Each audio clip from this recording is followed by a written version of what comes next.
Mercedes-Benz. Nesreća. Nesreća, ko se zajebe pa kupi ovo đubre. Lukas, pumpa. Čiji je to francuska, engleska? Šta je to? Lukas, ma Francuzi su prevaranti bili teški. Kaki to, gledaj, truli kablovi u džekovima, trulo, sve, pa auto nema. Ako je ovo ponos nemačke industrije, nije ni čudo što su 2 rata izgubili.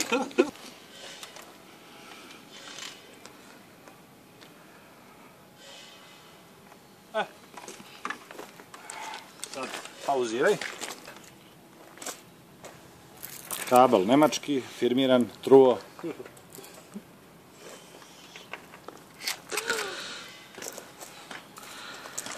Nije nego su to Francuzi podvalili šamove da unište Mercedes, je to slučajno. To izgleda namjerno.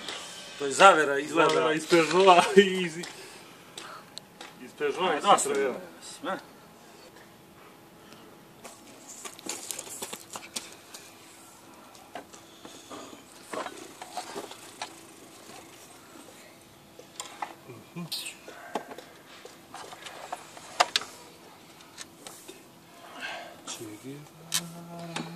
Imamo ovaj da vidimo. Imamo zeleni da vidimo na kom je on pin.